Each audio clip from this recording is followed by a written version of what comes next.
따라서 유대인의 교회, 유대인들이 바울을 죽이려고 계획을 세웠다. 뭐 이런 말씀입니다. 내용이 뭐 길게 되어져 있지만은 바울에게 있어서 아주 최대의 위기가 이렇게 지금 찾아왔는데, 왜냐하면 바울이 지금 죽을 뻔했던 이야기를 말씀하고 있는 겁니다. 유대인들이 모여가지고 공모를 했어요. 어떤 사람 혹은 특정한 사람 몇 사람이 지금 생각한 게 아니고 그 유대인들이 모여가지고 지금 아주 계획을 치밀하게 세우고 바울을 죽이려고. 그래서 천부장에게 가가지고 바울을 이렇게 데리고 나와서 올 때 사람들을 매복했다가 죽이자, 뭐 그런 계획을 세웠는데 이게 드러났어요.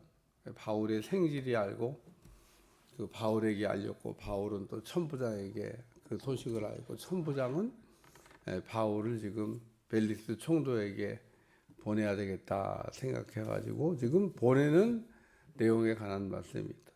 첫 번째 생각할 거는 유대인의 관계입니다. 오늘 우리는 하나님 앞에 의의 병기로 쓰임 받을 수도 있고 불의의 병기로 쓰임 받을 수 있는데, 율법을 가지고 있는 유대인들이 율법을 가지고 지금 사도 바울을 죽이려고 하는 이 일을 하고 있다, 그런 얘기입니다. 유대인들이 바울을 죽이려고 하는 이유는 간단합니다. 자기들이 생각할 때는 바울이 율법을 어겼다, 돌 맞아 죽어서 마땅하다, 뭐 이렇게 생각을 하고 바울을 이렇게 죽이려고 한 겁니다.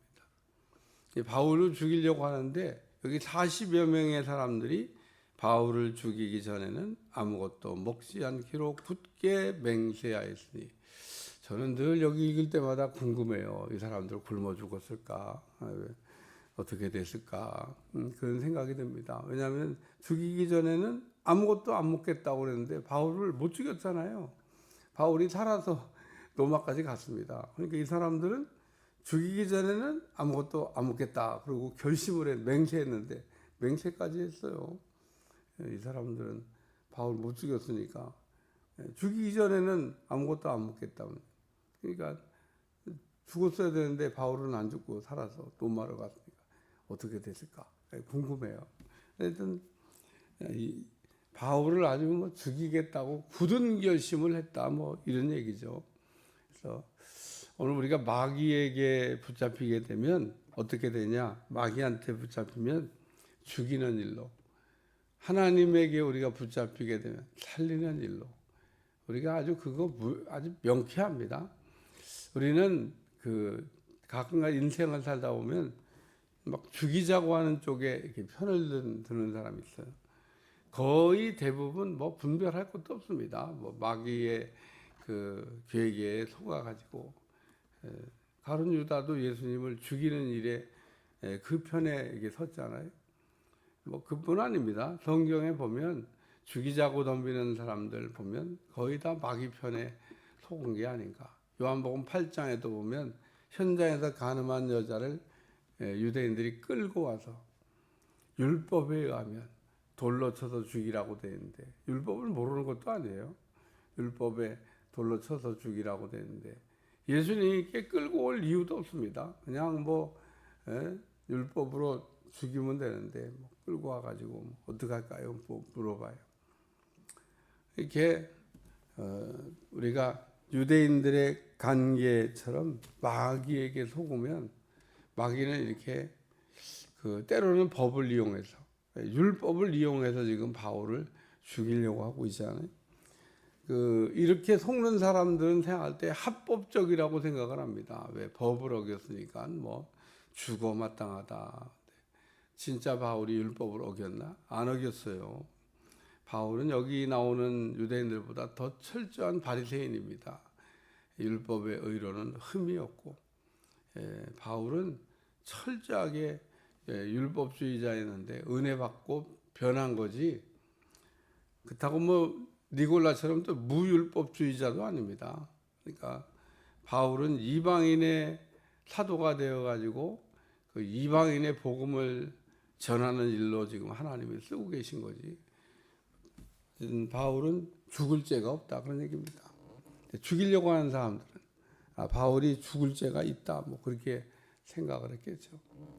두 번째 말씀은 드러난 비밀입니다. 이게 지금 이 사람들이 모여서 이런 작당을 할 때 얼마나 보안을 유지했겠어요. 보안을 아주 그냥 이건 비밀이야 그러고 절대 아무도 모르게 그 계획을 세우고 바울을 죽이기로 하고 거기 모인 사람들은 다 뭐 같은 패니까 그 보안을 철저하게 유지했을 거라고 생각이 되는데 비밀이 샜어요. 바울의 생질이 지금 이 유대인의 관계를 이렇게 들은 겁니다. 그래서 바울에게 찾아와서 알렸고 또 바울은 그를 천부장에게 데려갔고 천부장의 내용을 알아가지고 군사를 동원해서 지금 사도 바울을 호송할 계획을 세우고 있다 그런 얘기입니다. 이런 걸 뭐라고 하냐면 하나님의 보호하심이라. 바울을 죽이고 싶은데 죽일 수가 없어요. 그럼 누가 이걸 지금 이렇게 듣게 하시고 누가 이 일을 이렇게 하고 계시냐? 하나님이 하고 계신 거죠. 우리가 이제 뒤로 넘어가다 보면 우리가 뒤에 나올 말씀이지만 미리 좀 이렇게 알고 생각을 해야 될 게 뭐냐면 바울이 로마로 이제 죄수가 되어서 이렇게 가고 있을 때 배가 풍랑을 만났어요. 광풍을 만나가지고 막 쓸려가고 있습니다. 배가 통제가 안 됩니다. 가다가 이제 모래턱 같은데 그 이제 부딪히면은 배는 뭐 산산조각 나는 거고 바다 한가운데서 이제 다 죽게 되는 건데 배가 막 쓸려갈 때 바울이 하나님께 받은 말씀을 전해요. 배는 좀 또 화물은 좀 손해가 나도 사람은 한 사람도 안 죽을 겁니다. 그리고 그 밤에 하나님께 들은 말씀을 얘기합니다. 그리고 하나님 그때 또 바울에게 주신 말씀이 있어요. 네가 로마로 가게 된다. 가이사 앞에 가서 네가 재판을 너 안 죽는다 그런 얘기입니다.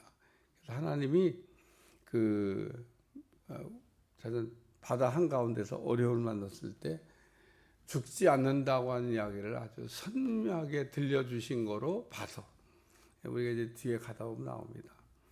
여기서도 지금 하나님이 그 죽을 때가 아직 안 됐어요.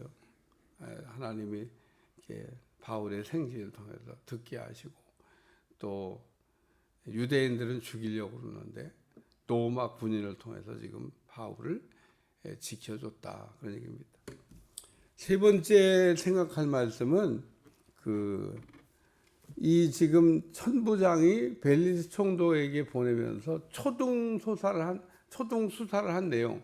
그러니까 바울을 신문에서 바울이 어떤 지금 죄를 졌는지에 대한 이야기를 우리가 요즘은 이제 경찰서 가도 뭐 이렇게 조사하는 방법이 좀 달라졌습니다. 옛날에는 경찰서에서 초등 조사를 하고 그다음에 이제 검사한테 가서 또 이제 그 조사를 받게 되는데 이게 이제 보면 가기 전에 기초적인 지금 조사한 내용을 지금 써서 바울을 보내면서 써서 보낸 내용입니다. 고발하는 것이 29절입니다. 유대인이 무슨 일로 그를 고발하는지 알고자 하여 그들의 공회로 데리고 내려갔더니 고발하는 것이 그들의 율법에 관한 것뿐이요 한 가지도 죽이거나 결박할 사유가 없음을 발견하였나이다. 그러나 이 사람을 해야 하는 관계가 있다고 누가 내게 알려주기로 곧 당신께로 보내며 또 고발하는 사람들도 당신 앞에서 그에 대하여 말하라 하였나이다 하였더라. 그러면서 아주 천부장이 아주 발벗고 나서 갖고 바울을 왜냐하면 로마 시민이니까 이렇게 보호를 했을 수도 있겠습니다. 왜냐하면 바울이 지금 내가 로마 시민이다 그러고 얘기했으니까 어쨌든 로마 시민이니까 바울이 이렇게 법적 보호를 받을 수도 있겠습니다만은 일단 바울의 그 수사한 내용을 볼 때 바울은 죄가 없다. 빌라도도 예수님을 이렇게 재판하면서 죄가 없다는 얘기를 해요. 예수님은 죄가 없다. 그리고 얘기합니다. 빌라도가 이게 뭐 예수님을 죽여야 된다고 외치는 사람들이 있으니까 재판을 했죠. 죄가 없어요. 그래서 풀어주려고도 시도를 했는데 유대인들의 밀란이 두려워서 하나님을 두려워야 되는데 풀어주지를 못했습니다. 오늘 여기도 보면 바울이 뭐 율법에 관한 문제를 가지고 다툼이 있는 거지. 이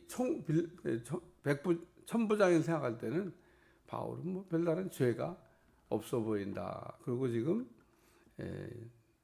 그 초등수사한 내용을 첨부해서 지금 벨리스 총독에게 바울을 이송하고 있는 내용에 관한 말씀입니다. 그래서 바울의 무죄. 그러니까 유대인들은 뭐 죄인이라고 그러는데 이방인이 볼 때는 바울은 죄가 없다. 진짜 죄가 없어요. 오늘 바울이 뭐 유대인들의 돌 맞아 죽을 만큼 무슨 죄를 졌거나 율법을 어겼거나 그런 죄가 있다고 생각하시면 안 됩니다. 그런데 유대인들은 왜 그런 나쁜 생각을 했을까요? 마귀한테 속아서. 오늘 우리도 이게 살아가면서 마귀에게 속지 말아야 된다고 하는 것을 원론적으로 알고 있지만 우리도 모르는 사이에 마귀에게 속아가지고 깜빡깜빡 우리가 할 때가 있습니다. 깨어 있어야 돼요. 오늘 우리가 늘 깨어 있고 늘 잘 모를 때는 하나님 앞에 물어보고 물어보는 걸 안 해서 문제가 생기는 겁니다. 여호수아가 왜 그 문제가 여리고성에서 그 문제가 발생했냐? 그거 몰랐어요? 여호수아가 왜 몰랐냐? 하나님 앞에 안 물어보니까 아이성 전투 때 하나님 앞에 꼼꼼하게 물어가면서 갔어야 되는데 그냥 뭐 그래도 된다 그러니까 자만심에 잘난 척하다가 왜 여리고도 무너뜨렸는데 손바닥만한 작은 성 하나 아유 그까짓 거 뭐 아무것도 아닙니다 가서 그냥 훅 밀어버리면 이길 수 있습니다. 그러다가 대패하고 나서야 깨달은 여호수아. 오늘 우리가 그렇기 때문에 필요할 때는 하나님 앞에 늘 물어야 되는데 묻지 않다가 어려운 일이 생기지 않도록 하나님 앞에 잘 물어가며 잘 가는 여러분들이 되시기를 축원합니다. 기도하겠습니다. 하나님 오늘도 유대인의 계획을 무력화한 하나님의 놀라운 능력을 보면서 오늘도 하나님의 계획 안에서 살아갈 수 있도록 도와주시고 마귀 편에 속지 않게 도와주시며 마귀에게 우리가 계획에 넘어가지 않게 도와주시며 하나님의 섭리와 하나님의 은혜 가운데 살아가도록 은총을 베풀어 주옵소서. 감사드리며 예수님의 이름으로 간절히 기도하옵나이다. 아멘.